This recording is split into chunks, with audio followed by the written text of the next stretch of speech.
ہم وہی کہیں گے جو ہمارا دین ہم کو بتاتا ہے، عمل کرو تو تمہارا بھلا ہے، نہیں کوئی عمل کرے تو نقصان ہمارا نہیں ہے اسی کا۔ السلام علیکم ورحمۃ اللہ تعالی وبرکاتہ۔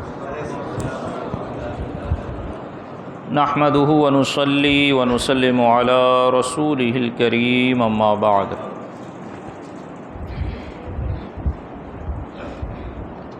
فاعوذ باللہ من الشیطان الرجیم، بسم اللہ الرحمن الرحیم۔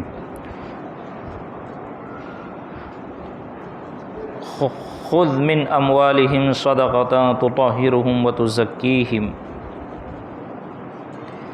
قال الله تعالى في موضع آخر: انما الصدقات للفقراء والمساكين والعاملين عليها والمؤلفة قلوبهم وفي الرقاب والغارمين وفي سبيل الله وابن السبيل۔ صدق الله العلي العظيم، وصدق رسوله النبي الأمين المتين الكريم، ونحن على ذلك لمن الشاهدين والشاكرين، والحمد لله رب العالمين۔ رب اشرح لي صدري ويسر لي أمري واحلل عقدة من لساني يفقهوا قولي۔ ان الله وملائكته يصلون على النبي يا أيها الذين آمنوا صلوا عليه وسلموا تسليما۔ اللهم صل على سيدنا مولانا محمد معدن الجود والكرم وآله وبارك وسلم صلاة وسلاما عليك يا رسول الله، صلی اللہ تعالی علیہ وبارک وسلم تسلیما دائما ابدا۔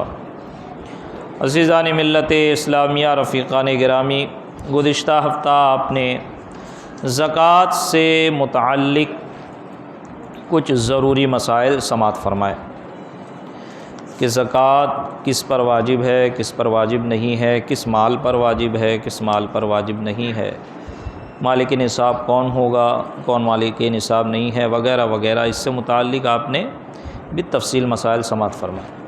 آج مصارف زکوٰۃ کیا ہے، یعنی زکوٰۃ کسے دی جائیں گی تو زکوٰۃ ادا ہوگی۔ تو جس آیت کریمہ کی تلاوت کا میں نے شرف حاصل کیا، اللہ تعالیٰ اس میں ارشاد فرماتا ہے کہ جو صدقات ہے، یعنی جو زکوٰۃ ہے، چاہے صدقہ واجبہ ہو یا صدقہ فرض ہو، یعنی زکوٰۃ ہو یا صدقہ فطر ہو، ہے نا، تو ان کے مستحق کون ہے؟ انما الصدقات للفقراء والمساکین، وہی 8 مصارف ہے جن کا ذکر اس آیت میں ہے۔ ان لوگوں کو زکوٰۃ دی جائے گی اور ان کو زکوٰۃ دینے سے زکوٰۃ ادا ہوگی۔ اولاً سب سے پہلا فقیر، دوسرا مسکین، تیسرا عامل، چوتھا رقاب، پانچواں غارم یعنی قرض دار، اور چھٹا فی سبیل اللہ، اور ساتواں ابن السبیل یعنی مسافر۔ اب اس کی تفصیل آئے گی۔ فقیر کسے کہتے ہیں؟ تو فقیر وہ شخص ہے کہ جس کے پاس کچھ نہ کچھ ہو مگر اتنا نہ ہو کہ نصاب کو پہنچ جائے، اس کے پاس اتنا نہ ہو کہ نصاب کو پہنچ جائے، یا نصاب کی قدر تو ہو مگر اس کی حاجت اصلیہ یعنی ضروریات زندگی میں مستغرق ہو۔ اسی طرح اگر مدیون یعنی مقروض ہو اور دین یعنی قرضہ نکالنے کے بعد نصاب باقی نہ رہے تو وہ فقیر ہے۔ سمجھ میں آئی بات؟ یہ فقیر کی تعریف ہے۔ اگرچہ اس کے پاس ایک تو کیا کئی نصابیں ہوں، یعنی وہ 10 لاکھ کا مالک ہے لیکن اس کے اوپر 9.5 لاکھ روپیہ یا پورا 10 لاکھ روپیہ، 11 لاکھ روپیہ قرضہ ہے، تو کہاں سے وہ مالک نصاب ہوگا؟ سمجھ میں آئی بات؟ وہ فقیر ہے۔ مسکین کسے کہتے ہیں؟ مسکین وہ ہے کہ جس کے پاس کچھ نہ ہو۔ فقیر تو وہ ہے کہ جس کے پاس کچھ نہ کچھ ہو مگر اتنا نہ ہو کہ وہ مالک نصاب ہو جائے، اور مسکین وہ ہے کہ جس کے پاس کچھ نہ ہو، یہاں تک کہ کھانے اور بدن چھپانے کے لیے اس کا محتاج ہو کہ لوگوں سے سوال کرے، اور اسے سوال حلال بھی ہے۔ فقیر کو بغیر ضرورت و مجبوری سوال حرام ہے۔ عامل کسے کہتے ہیں؟ تو عامل وہ ہے جسے بادشاہ اسلام نے زکوٰۃ اور عشر وصول کرنے کے لیے مقرر کیا۔ جیسے پہلے مملکت اسلامیہ ہوتی تو لوگ بیت المال میں اپنی زکوٰۃ ادا کر دیتے، تو بیت المال میں لوگ زکوٰۃ کس طرح دیتے؟ حکومت کی طرف سے عامل مقرر کیے جاتے جو لوگوں کی زکوٰۃ اکٹھا کرتے، تو ان عامل کو بھی زکوٰۃ، وہ بھی مصارف زکوٰۃ میں سے ہے، لیکن فی زمانے نا عامل کا وجود نہیں ہے۔ رقاب غلام کو کہتے ہیں، تو آج کل غلام کا بھی جو ہے رواج نہیں ہے، اور وہ غلام مطلق غلام نہیں بلکہ وہ غلام سے جو وہ یہاں رقاب سے مراد وہ غلام ہیں جو مکاتب ہو، سمجھ میں آئی بات؟ مکاتب نہیں، مکاتب، جو اپنا بدلے کتابت دے کر اپنے آپ کو آزاد کر لے، سمجھ میں آئی بات؟ وہ خاص غلام مراد تھا، لیکن آج نہ تو عامل پائے جاتے ہیں، نہ غلام پائے جاتے ہیں، نہ مکاتب پائے جاتے ہیں، تو فقیر پائے جاتے ہیں، مسکین مل جائیں گے اگر ڈھونڈا جائے، واقعی میں ہو سکتا ہے کوئی مسکین ہو۔ پھر اس کے بعد پانچویں قسم غارم کی۔ غارم کسے کہتے ہیں؟ غارم اس سے مراد مقروض ہے، یعنی جس کے اوپر قرضہ ہو، اس پر اتنا قرض ہو کہ دینے کے بعد زکوٰۃ کا نصاب باقی نہ رہے، اگرچہ اس کا بھی دوسروں پر قرض باقی ہو مگر لینے پر قدرت نہ رکھتا ہو۔ فی سبیل اللہ سے کیا مراد ہے؟ فی سبیل اللہ سے مراد راہ خدا عز و جل میں خرچ کرنا۔ مثلاً کوئی شخص محتاج ہے اور جہاد میں جانا چاہتا ہے مگر اس کے پاس سواری زاد راہ نہیں ہے، اسے مال زکوٰۃ دے سکتے ہیں کہ یہ راہ خدا عز و جل میں دینا ہے، اگرچہ وہ کمانے پر قادر ہو۔ اسی طرح طالب علم کے علم دین پڑھتا ہے یا پڑھنا چاہتا ہے، اس کو بھی زکوٰۃ دے سکتے ہیں، بلکہ طالب علم سوال کر کے بھی مال زکوٰۃ لے سکتا ہے جبکہ اس نے اپنے آپ کو اسی کام کے لیے فارغ کر رکھا ہو، اگرچہ وہ کمانے پر قدرت رکھتا ہو۔ یہ فی سبیل اللہ سے مراد ہو گیا۔ فی سبیل اللہ سے کیا مراد ہے؟ ابن السبیل سے کیا مراد ہے؟ تو ابن السبیل کا مطلب ہوتا ہے سفر کا بیٹا، ابن مانے بیٹا، سبیل مانے راستہ، یعنی مسافر۔ ابن السبیل سے مراد وہ مسافر کہ جس کے پاس سفر کی حالت میں مال نہ رہا، یہ زکوٰۃ لے سکتا ہے اگرچہ اس کے گھر میں مال موجود ہو، مگر اسی قدر لے کہ اس کی ضرورت پوری ہو جائے، زیادہ کی اجازت نہیں۔ اور اگر اسے قرض مل سکتا ہو تو بہتر ہے کہ قرض لے لے، کیونکہ یہ فقیر نہیں ہے نا، یہ ابن السبیل یعنی مسافر ہے، اس کا مال ختم ہو گیا یا مال لٹ گیا۔ لیکن فی زمانے نا آپ دیکھیں کہ اتنی آسانیاں ہو گئی ہے کہ لوگوں کے اپنے اکاؤنٹ ہوتے ہیں، اکاؤنٹ میں پیسے ہوتے ہیں، اور پھر وہ UPI سے پیمنٹ وغیرہ کر سکتے ہیں۔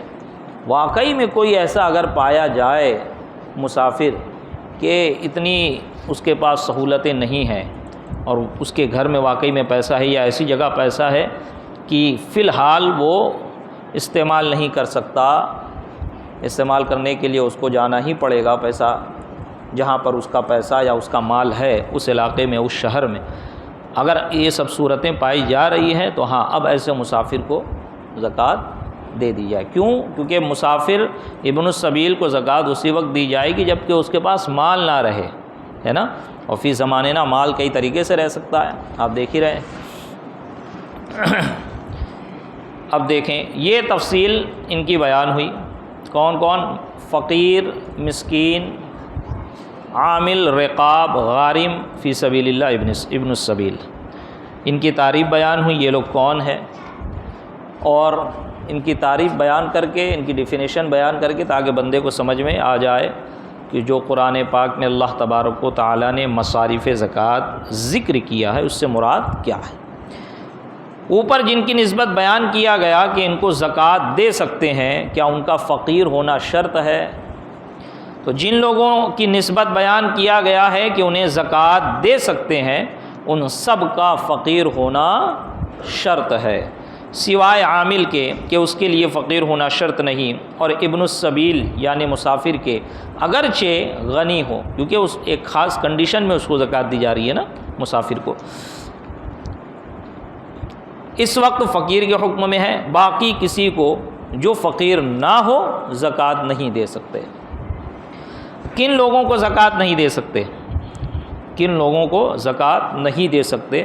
ان مسلمانوں کو زکوٰۃ نہیں دے سکتے اگرچہ شرعی فقیر ہوں، یعنی فقیر ہونے کے باوجود بھی ان کو زکوٰۃ نہیں دے سکتے، اگر جان بوجھ کر زکوٰۃ دیا تو زکوٰۃ ادا نہیں ہوگی۔ سادات کرام اور دیگر بنو ہاشم اپنی اصل یعنی باپ دادا یہ جن کی اولاد میں ہے اس کو کہتے ہیں اصل، جیسے ماں باپ دادا دادی نانا نانی وغیرہ، اپنی فرع یا اپنی فروع جو اس کی اولاد میں آتے ہو، بیٹا بیٹی پوتا پوتی نواسا نواسی، میاں بیوی ایک دوسرے کو زکوٰۃ نہیں دے سکتے۔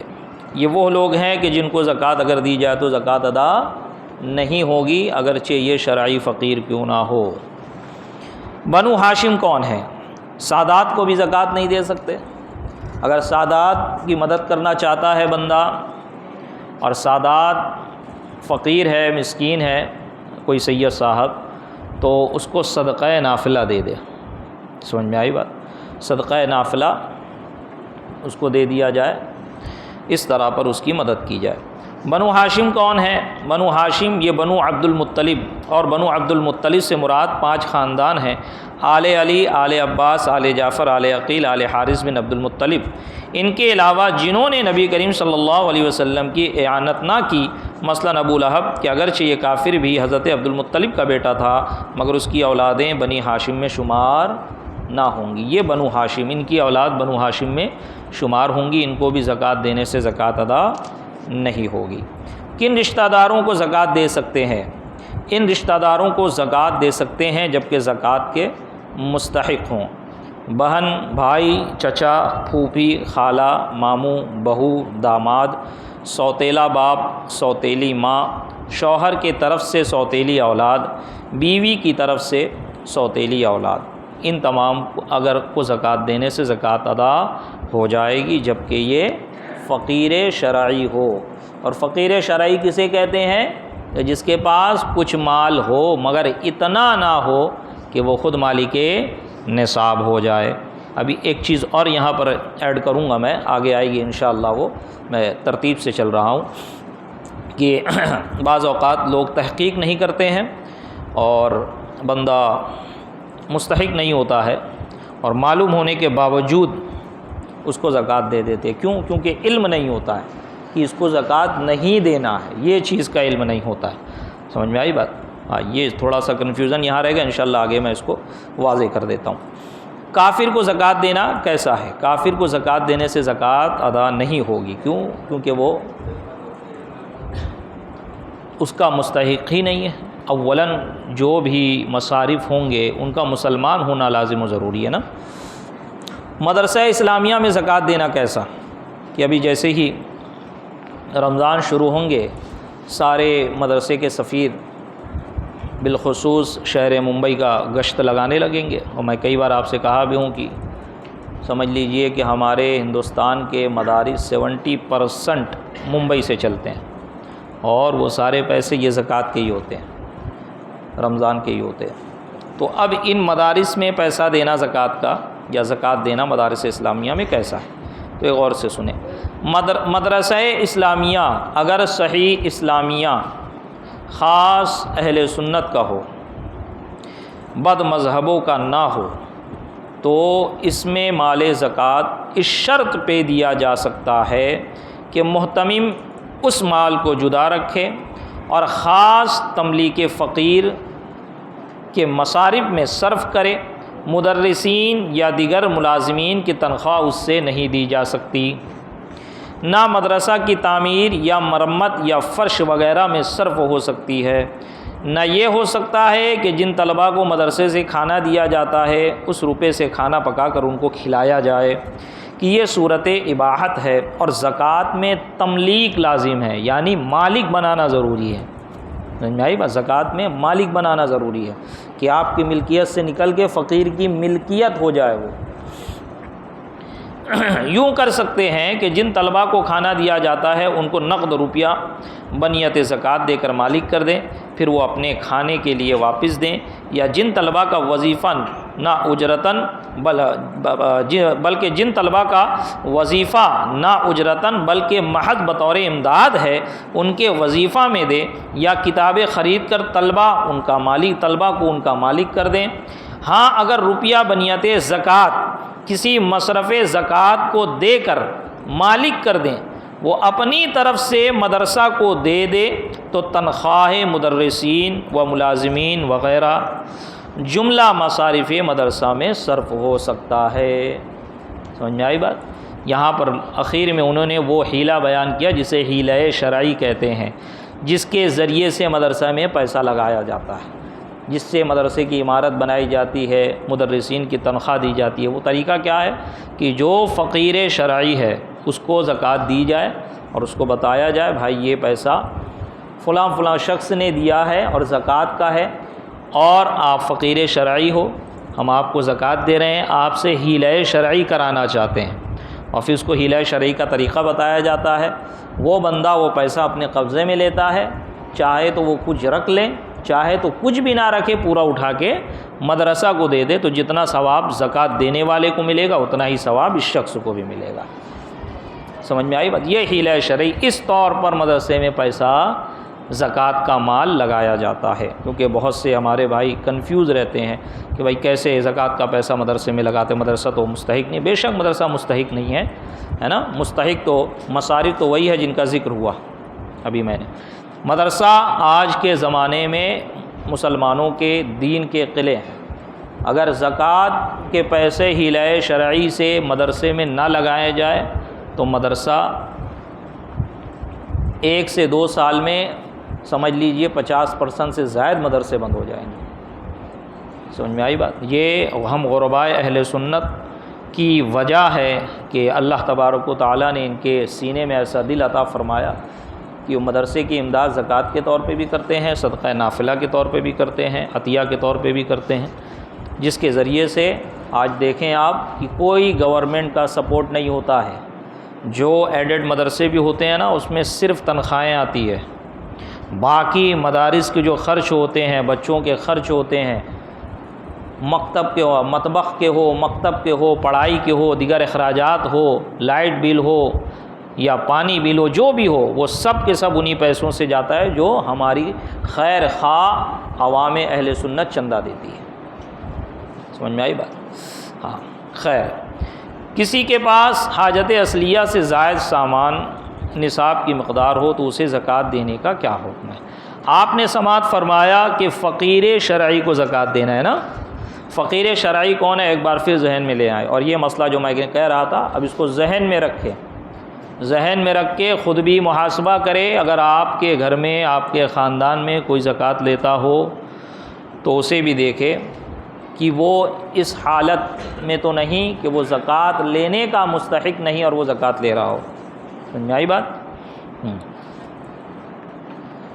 کہ فقیر کہتے ہیں کہ کسی کے پاس کچھ مال ہو مگر اتنا نہ ہو کہ وہ مالک نصاب ہو جائے۔ یہ تو مال کی بات ہوئی نا، یعنی سونا چاندی یا مال تجارت یا فی زمانے نا کرنسی کیش وغیرہ۔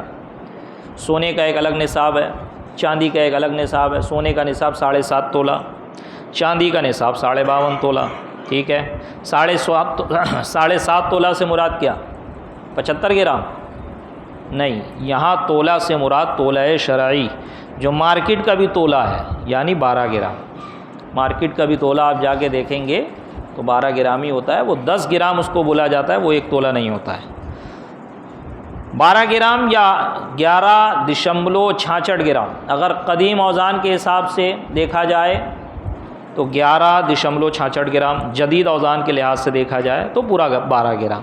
اور میں آپ تمامی حضرات کو کئی سال سے بتا رہا ہوں کہ ہم لوگ اس میں علماء کا 2 گروپ ہو گیا ہے، اکثر و بیشتر لوگ جو ہے 11.66 گرام ہی بتاتے ہیں۔ کیوں؟ اس لیے کہ زکوٰۃ میں فقیر کا فائدہ زیادہ دیکھا جاتا ہے، انفع للفقراء دیکھا جاتا ہے۔ مالدار کا فائدہ نہیں دیکھا جاتا ہے، اس میں زکوٰۃ میں فقیر کا فائدہ دیکھا جاتا ہے کہ فقیر کا فائدہ کس میں ہے، سمجھ میں آئی بات؟ تو فقیر کا فائدہ اس میں ہے کہ 11.66 گرام کا ایک تولہ، اس لحاظ سے دیکھیں گے تو 87.5 گرام کا 7.5 تولہ ہوتا ہے، اور 12 کے لحاظ سے دیکھو گے تو 90 اور 90 کے اوپر جائے گا۔ تو اب مان لیجئے کسی کے پاس 88 گرام سونا ہے یا 89 گرام سونا ہے، 89 ہے، اور اگر اس کا نصاب بتایا جائے 90 گرام کا تو وہ مالک نصاب نہیں ہوا، تو اس میں نقصان کس کا ہوا؟ اس میں نقصان فقیر کا ہوا، سمجھ میں آئی بات؟ اسی لیے 87.5 گرام پہ بتایا جاتا ہے کہ اگر اس کے پاس 88 یا 89 جو بھی ہو تو 87.5 اس کا ایک نصاب، کئی 5 نصاب یا ایک نصاب پورا ہو گیا، ٹھیک ہے، ہاں ایک نصاب پورا ہو گیا، تو لہٰذا اب اس پہ زکوٰۃ فرض ہے۔ تو اب یہاں پر پھر سے آپ سماعت فرمائیں کہ 7.5 تولہ سونا کا نصاب ہے، 52.5 تولہ چاندی کا نصاب ہے۔ اب اگر کسی کے پاس پیسہ ہے تو پیسے کی مالیت کتنی ہے؟ فی زمانہ چاندی سستی ہے، 52.5 تولہ چاندی 50 سے 55 ہزار کے درمیان آ جائے گی، پچھلے سال 45 سے 50 کے درمیان آ رہی تھی، میں نے چیک نہیں کیا، آپ چیک کر لیجئے گا، رمضان سے پہلے انشاءاللہ چیک کر لوں گا۔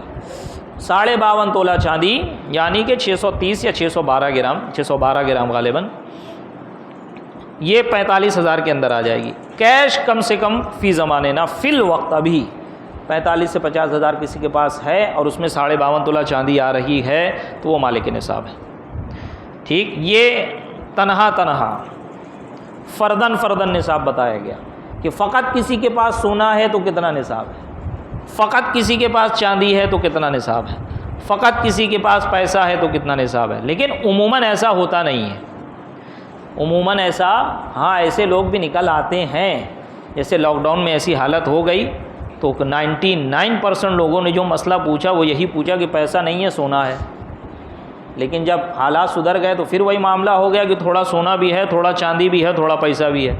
جب تھوڑا سونا بھی ہے، تھوڑا چاندی بھی ہے، تھوڑا پیسہ بھی ہے، تو اب یہ نہیں دیکھا جائے گا کہ سونا کتنا گرام ہے، 7.5 تولہ سونا ہے کہ نہیں، اب یہ نہیں دیکھا جائے گا چاندی 52.5 تولہ ہے کہ نہیں، اب یہ نہیں دیکھا جائے گا کہ پیسے کی جو مالیت ہے وہ 52.5 تولہ چاندی کو پہنچ رہی ہے کہ نہیں، یہ سب نہیں دیکھا جائے گا۔ اب جو ہے تینوں کو ملا دیا جائے گا، سونا چاندی پیسہ سب کو ملا دو، یا فقط کسی کے پاس سونا چاندی ہے، 1 تولہ ہی سونا ہے اور 1 انگوٹھی ہی چاندی کی ہے، تو دونوں کو ملا دیا جائے گا اور دیکھا جائے گا دونوں کی مالیت کتنی ہوتی ہے۔ اگر اس میں 52.5 تولہ چاندی آ سکتی ہے تو بندہ مالک نصاب ہے۔ سمجھ میں آئی بات؟ یہ چیز ہے، یہ تو پہلے سمجھے، یہ مالک نصاب ہوا۔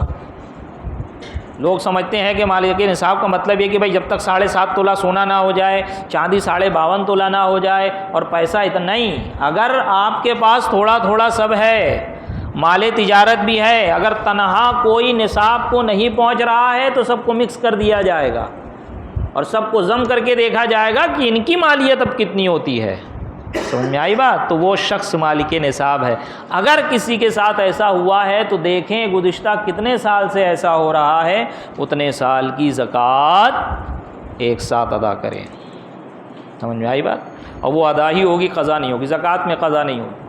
ہاں زکوٰۃ میں تاخیر کرنے کا گناہ سر پر ہوتا ہے، توبہ کریں، استغفار کریں، اللہ معاف کرے، لیکن جب بھی زکوٰۃ دیں گے تو وہ ادا ہی ہوگی۔ تو یہ چیز تو ہو گئی، ٹھیک۔ غور سے سنیں، کوئی اٹھ کے جائیں نا، کیونکہ آدھا پونا مسئلہ سمجھ کے جائیں گے تو پھر مجھے بھی پریشان کریں گے۔ رمضان میں اس سال مجھے ہو سکتا ہے فرصت بڑی کم رہے۔ اب یہ چیز پوری ہو گئی، آپ کے ذہن میں بیٹھا لیا آپ نے کہ نصاب کتنا کتنا ہے، اور اگر تینوں مکس ہے، تھوڑا تھوڑا ہے، تو کس طرح دیا جائے، اور مالک نصاب بندہ کب ہوگا کب نہیں ہوگا۔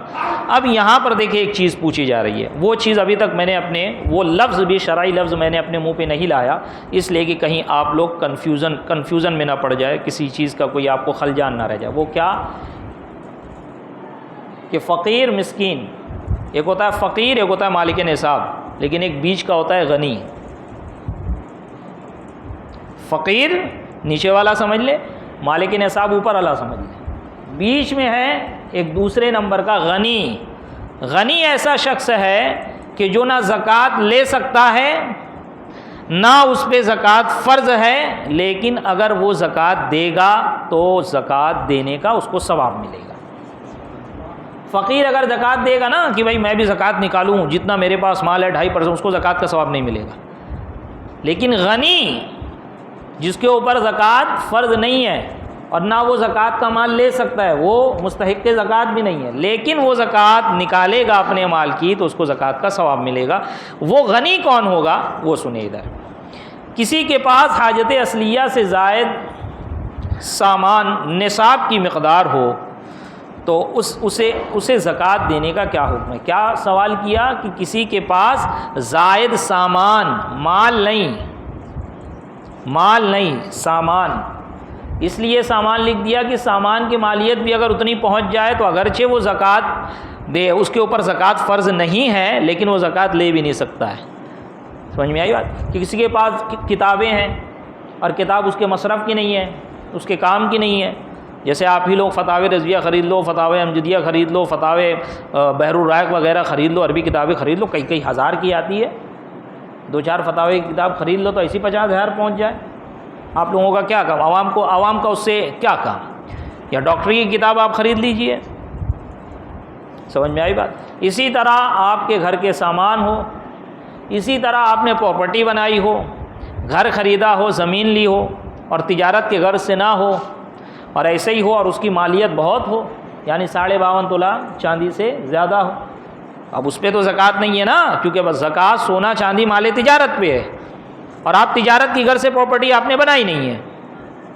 اگر تجارت کی غرض سے خریدیں گے تو اس کا بھی 2.5% دینا پڑے گا۔ سمجھ میں آئی بات؟ صرف عموماً بندہ کسی وجہ سے خرید لیتا ہے، زمین خرید لیتا ہے، گھر خرید لیتا ہے، تو اب اس گھر کی قیمت کتنی ہے؟ خود کی حالت ایسی ہے کہ مہینہ مان لیجئے 20,000 بھی نہیں کما رہا ہے اور جو کما رہا ہے وہ گھر میں خرچ ہو جا رہا ہے، حاجت اصلیہ کے علاوہ اس کے پاس 2-4 ہزار کے علاوہ کچھ نہیں ہے، لیکن ایک گھر ہے، یا تو خود خریدا ہو کبھی، یا والد سے مل گیا ہو، یا وراثت میں آ گیا ہو، کسی بھی طریقے سے آ گیا ہو۔ سمجھ میں آئی بات؟ اب اگر یہ اس طرح آیا ہے جو مال تجارت نہیں ہے، نہ سونا چاندی ہے، نہ زکوٰۃ کا مال ہے، تو اب اس کے بارے میں کیا حکم ہے؟ یا کوئی سامان ہو جو حاجت اصلیہ کے علاوہ ہو اور اس کی مالیت 52.5 تولہ چاندی کو پہنچ جائے یا 7.5 تولہ سونے کو پہنچ جائے، اس پہ زکوٰۃ تو نہیں ہے نا، سامان ہے نا وہ، اس پہ زکوٰۃ تو نہیں ہے، سونا چاندی تو نہیں ہے، مال تجارت تو نہیں ہے وہ، اب اس کا حکم کیا ہوگا؟ تو اب یہ ذہن میں رکھ کے سنیں کہ اب ایسے شخص کو زکوٰۃ لینا کیسا، ایسے شخص کو زکوٰۃ دینا کیسا۔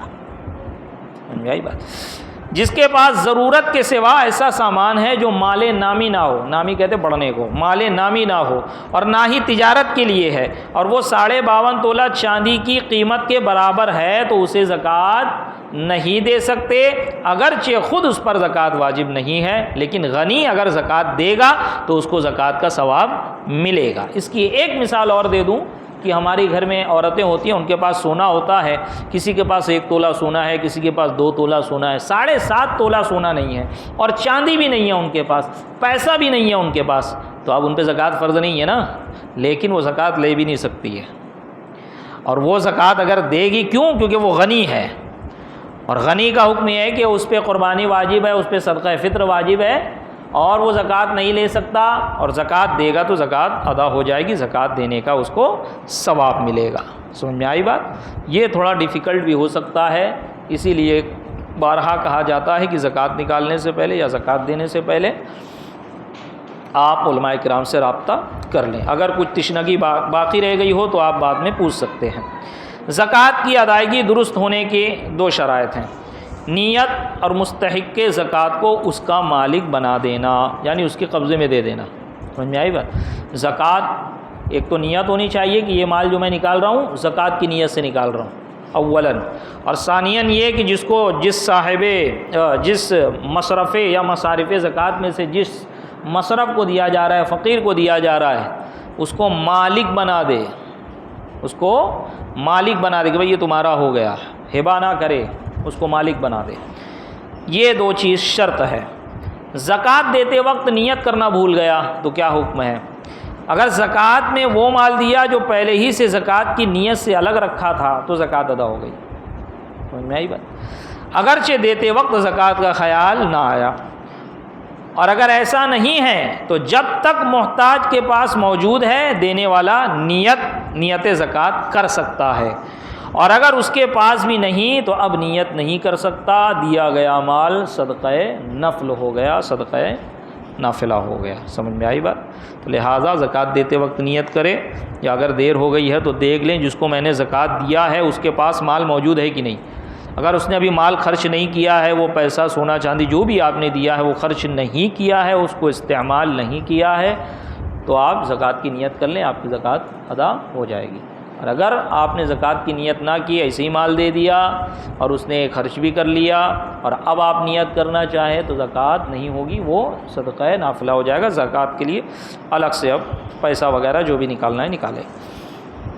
زکوٰۃ تھوڑی تھوڑی کر کر دے سکتے ہیں یا یک مشت دینی ہوگی۔ کسی کی 2.5 لاکھ زکوٰۃ نکل گئی، 1 لاکھ زکوٰۃ نکل گئی، تو اب 1 لاکھ ایک مشت دے یا تھوڑی تھوڑی دے؟ اگر زکوٰۃ سال مکمل ہونے سے قبل پیشگی ادا کرنی ہو تو چاہے تھوڑی تھوڑی کر کے دیں یا ایک ساتھ، دونوں طرح سے درست ہے۔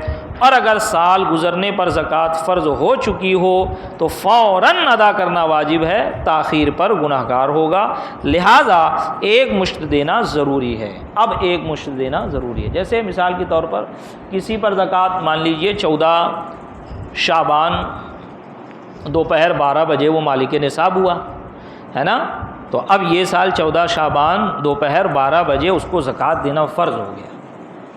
اب تاخیر کرے گا، منٹ پہ منٹ چڑھتا جائے گا، گھنٹے پہ گھنٹہ چڑھتا جائے، دن پہ دن چڑھتا جائے، گناہ اس کے سر چڑھتا جائے گا۔ اب فوراً جتنی زکوٰۃ ہے فوراً نکال کے دے دے۔ اور اگر سال بھر وہ تھوڑا تھوڑا تھوڑا تھوڑا کر کے نکالا ہے تو آخر میں 14 شعبان آیا تو اب وہ جوڑ لے، میں نے کتنی زکوٰۃ نکالی ہے، کاؤنٹ کر کے رکھتے رہے۔ 1 لاکھ نکالنی تھی، اگر 60-70 ہزار نکل گئی ہے تو اب جو باقی ہے ایک ساتھ دے دے۔ اور اگر زیادہ ہو گئی، 1 لاکھ نکالنی تھی، 1,10,000 20 15 25 ہزار ہو گئی تو وہ زیادہ کو یاد رکھیں، اگلے سال میں کاؤنٹ کر لیں۔ سمجھ میں آئی بات؟ کیا زکوٰۃ لینے والے کو علم ہونا ضروری ہے کہ یہ زکوٰۃ ہے؟ دیکھیے یہ بھی بہت اہم مسئلہ، کیونکہ ابھی آپ نے سنا کہ زکوٰۃ کن رشتہ داروں کو دے سکتے ہیں، تو بہن کو دے سکتے ہیں، بھائی کو دے سکتے ہیں، داماد کو دے سکتے ہیں، بہنوئی کو دے سکتے ہیں، چاچا کو دے سکتے ہیں، اور اسی طرح سوتیلی اولاد، شوہر کی طرف سے سوتیلی اولاد، بیوی کی طرف سے سوتیلی اولاد، سوتیلی ماں کو دے سکتے ہیں، اور بہو کو دے سکتے ہیں، داماد کو دے سکتے ہیں، اور بیوی کی طرف سے سوتیلی اولاد کو دے سکتے ہیں، یعنی وہ ہمارے رشتہ دار یا ہمارے قریبی دوست جو مستحق زکوٰۃ ہے، لینے کے مستحق ہیں، ان کو ہم زکوٰۃ دیں اگر، اور ان کو معلوم ہو کہ یہ زکوٰۃ کا پیسہ ہے تو وہ معیوب سمجھتے ہیں اور ان کو سبکی محسوس ہوتی ہے، ان کو ذرا بے عزتی لگتی ہے، سمجھ میں آئی بات، اور وہ شرمندہ ہوتے ہیں۔ تو اب کیا کیا جائے؟ تو اس کے لیے بھی شریعت نے حیلہ بتا دیا۔ کیا زکوٰۃ لینے والے کو اس کا علم ہونا ضروری ہے کہ یہ زکوٰۃ کا پیسہ ہے یا جو چیز دی جا رہی ہے زکوٰۃ میں دی جا رہی ہے؟ زکوٰۃ لینے والے کا یہ جاننا ضروری نہیں کہ یہ زکوٰۃ ہے، بلکہ دینے والے کی نیت کا اعتبار ہوگا۔ دینے والا نیت رکھے زکوٰۃ کی تحفہ بول کے دے دے، گفٹ بول کے دے دے، ارے پان کھانے کے لیے پیسہ لے لو، ارے لو بچوں کا کپڑا بنا لینا، ارے لو گھر میں ضرورت پڑے گی خرچ کر دینا، ارے لو بھائی اپنا دوست ہے، اپنا بھائی ہے، سمجھ کے دے دیا۔ نیت زکوٰۃ کی رکھیں دل میں، اس کو ظاہر نہ کریں۔ کیوں؟ کیونکہ بہت سے ایسے مسلمان ہوتے ہیں جو اچھا نہیں سمجھتے یا ان کو سبکی محسوس ہوتی ہے کہ بھئی زکوٰۃ کا پیسہ دے رہے ہیں، تو اس چیز سے بچنے کے لیے کہ ان کو سبکی بھی محسوس نہ ہو اور ہمارا کام بھی ہو جائے، زکوٰۃ بھی ادا ہو جائے، کیونکہ ایک فرض ہے نا، تو دل میں نیت کرے، اور دل میں نیت کرنے کا اعتبار ہوگا، دل میں نیت کرنے کے ساتھ اس کو تحفہ بول کے دے دے، عیدی بول کے دے دے، پان خرچ بول کے دے دے، گھر خرچ کول جو بھی کر کے آسانی سے بول سکتے ہیں آپ کہ اس کو بھی برا نہ لگے، وہ دے دیا ہے یہ بول کے، تو انشاءاللہ زکوٰۃ آپ کی ادا ہو جائے گی، اور بہت ممکن ہے کہ اللہ تبارک و تعالیٰ آپ کو اس کا بھی ثواب عطا فرمائے گا کہ آپ نے اس کی شرمندگی کا بھی لحاظ رکھا۔ لہذا زکوٰۃ دینے والے نے مصرف زکوٰۃ کو عیدی یا تحفہ کہہ کر دی تب بھی زکوٰۃ ادا ہو جائے گی، بشرطے کہ زکوٰۃ کی نیت دل میں ہو۔ ٹھیک، تو یہ تمام مصارف زکوٰۃ سے متعلق مسائل تھے، اور اس طرح کے بہت سے مسائل ہیں انشاءاللہ تفصیلی مسئلہ رمضان میں دوسرے عشرے میں، جب دوسرا عشرہ شروع ہوگا تو زکوٰۃ سے متعلق مسائل شروع ہوں گے، پہلے عشرے میں روزے سے متعلق اور روزے کے جتنے بھی سے متعلق جتنے بھی مسائل ہیں، چاہے وہ نیت کے ہو، روزے رکھنے سے متعلق ہو، سحری سے متعلق ہو، فضائل ہو، اس کے کفارہ ہو، قضا ہو، روزہ توڑنے سے متعلق ہو، یہ بڑے تفصیلی مسائل ہیں یہ سب، اس لیے میں عشرہ کر کے بیان کرتا ہوں۔ تو پہلے عشرے میں روزے سے متعلق سارے مسائل بیان ہوں گے، دوسرے عشرے سے زکوٰۃ کے مسائل شروع ہوں گے، تو بھی ضرور آپ ان تمام عشروں میں، تینوں عشروں میں، تمام روزوں میں بہت مختصر درس ہوگا، 10 سے 15 منٹ، اتنا لمبا نہیں، کیونکہ میرے پاس بھی وقت نہیں رہے گا، تراویح رہتی ہے، تیاری کرنی رہتی ہے، ایسے ہی تھکان رہتی ہے، روزے کی الگ تھکان، تو 10 زیادہ سے زیادہ 15 منٹ، اس لیے 10 دن میں آرام سے میں مسائل بیان کرتا ہوں، تو آپ تمامی حضرات اس میں بھی شرکت کر سکتے ہیں، اور ضرور شرکت کریں۔ اگر کچھ تشنگی باقی رہ گئی ہو تو سوال پوچھ سکتے ہیں۔ انشاءاللہ جب وہ درس ہوگا تو اس میں دیگر جو آپ کے پی ایف وغیرہ فنڈ ہوتے ہیں، اور پھر ڈاک وغیرہ ہوتے ہیں، ڈپازٹ ہوتی ہے، سیونگ اکاؤنٹ ہوتی ہے، اس سے متعلق بھی وہاں مسائل بیان کیے جائیں۔ تبارک و تعالی ہماری اس محفل کو اپنی بارگاہ میں قبولیت کا درجہ عطا فرمائے۔ مولا کریم ہماری اس محفل کو ہم سب کے لیے کل بروز قیامت ذریعہ نجات بنائے۔ مولا کریم یہاں پر جو کچھ درس ہوا اسے یاد رکھنے، اس کو دوسروں تک پہنچانے اور اس پہ عمل کرنے کی توفیق رفیق عطا فرمائے۔ مولا کریم کہنے سننے میں کسی قسم کی کوئی خامی، کوئی غلطی، قصداً و سہواً کچھ غلط بیانی ہو گئی ہو تو اپنے فضل سے اسے معاف فرمائے۔ استغفر اللہ استغفر اللہ استغفر اللہ استغفر اللہ ربی من کل ذنب واتوب الیہ، وصلی اللہ تعالی علی خیر خلقی ونور عرشی سیدنا محمد وعلی آلہ وصحبہ وآل بیتہ واحبابہ اجمعین برحمتک یا ارحم الراحمین۔